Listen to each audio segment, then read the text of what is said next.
If you haven't heard the name Heidi Clements before, I guarantee this won't be the last time you hear it. Heidi recently gained attention for her entertaining Get Dressed With Me TikTok videos, but she's not new to the world of entertainment by any means. Heidi is also a seasoned TV writer, and she's passionate about telling the stories of women who are over the age of 50. This is Advocate Now.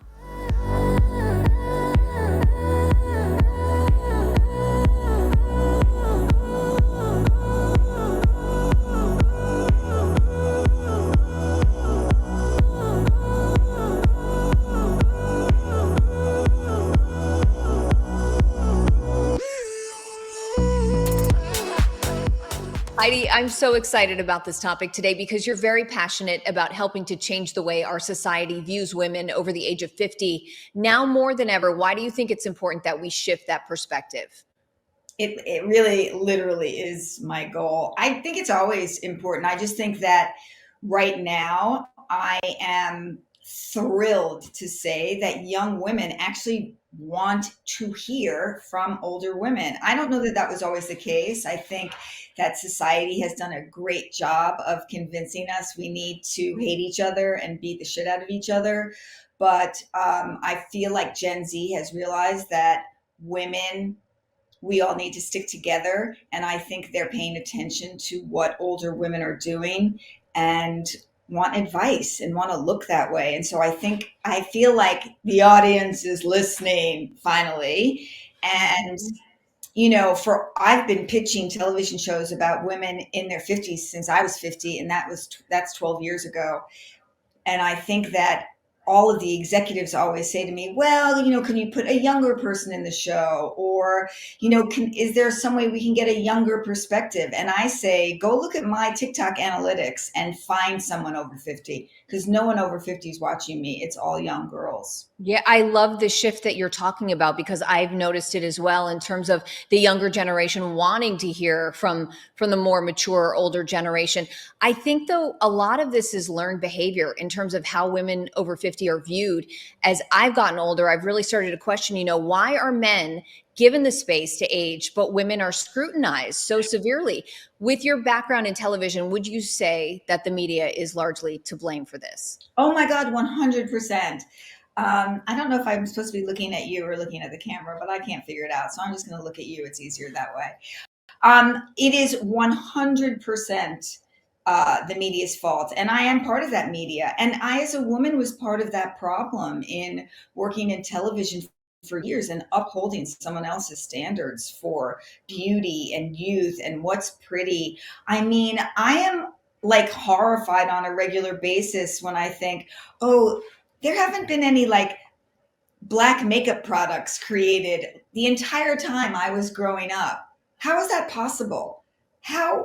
What has been going on in this crazy country? And so again, I think this is all the messaging that's been put forward about women of color, about women in general. And I just, God, it's exhausting. I'm sorry. I'm not collecting my thoughts really well on this topic, but Yes, you are, I because do blame the media. I blame the media for my body dysmorphia because I saw, magazine articles and pictures and photographs of women that were white and blonde and super skinny, and I have hated my body since I can remember. I've had 3 breast reductions because I thought having big boobs meant that you didn't look great in fashion.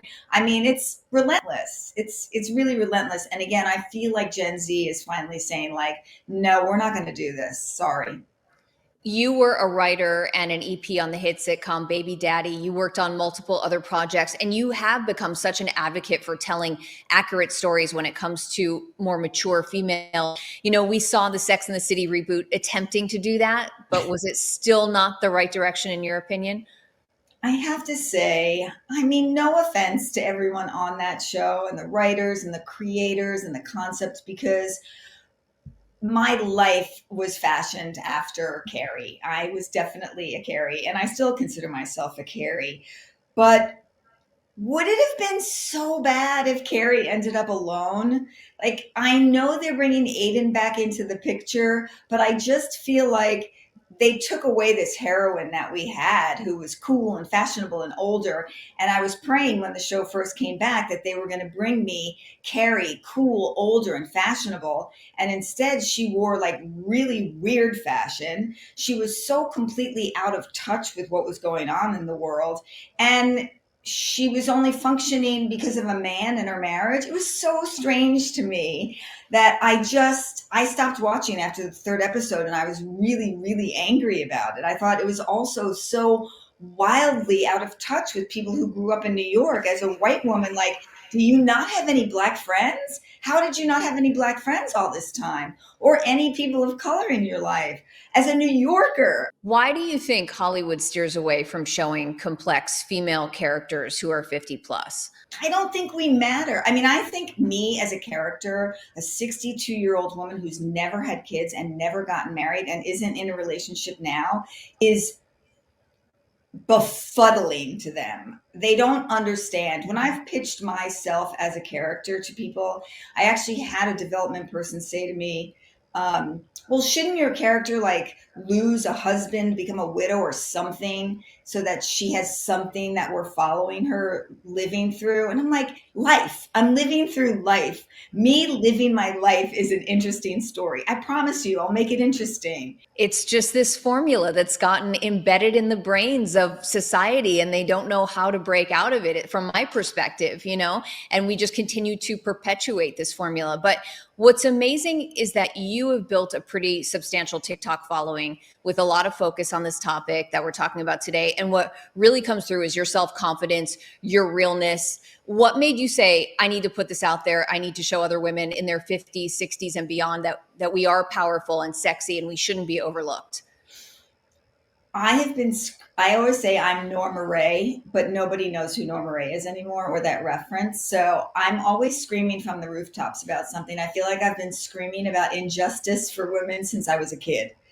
Mhm. And I have been blogging, I've written a book, I've written TV pilots. I have been shouting from the rooftops for as long as I can remember. I just think that TikTok is the first audience that is listening.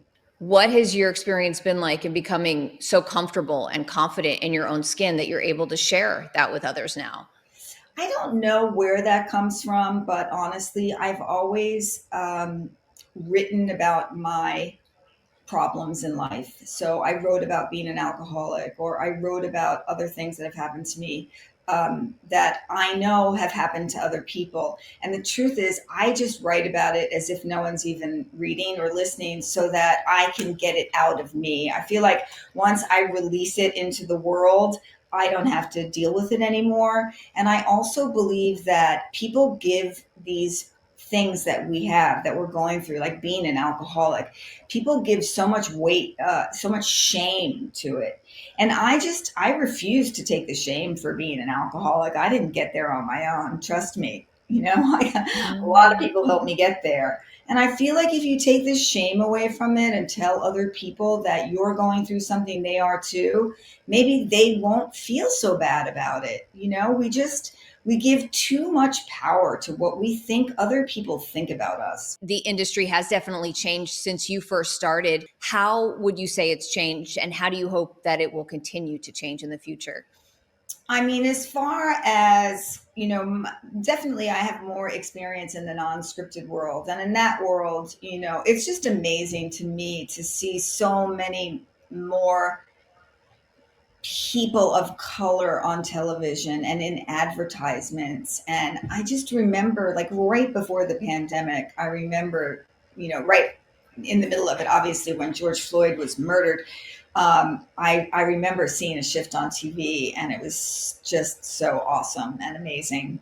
Um, and I think that's the biggest thing that's changed is we're starting to tell more stories and we're starting to hear more people's stories. But I think women are all getting lumped together into women. And I think that the stories that need to be told are young and old. You know, I pitch all the time about women in their 50s and people go, oh, Grace and Frankie. Like, no, they're fucking 80. I can't wait till I'm 80. I'm going to have more stories for you. But Yeah. 50 is a very specific age. 50 is the age that in this country you are told you are no longer sexually viable. Nobody wants you. And I say, why are we only talking about our sexuality? Is that all we are? Like, do we only care who's banging who and, what sex they are, what gender they are, what age? Like, can we just stop? Can we just tell stories that are more than that? I'm Sonia Baghdadi. Thanks for watching and advocating. For more stories and content like this, visit advocate.com and advocatechannel.com.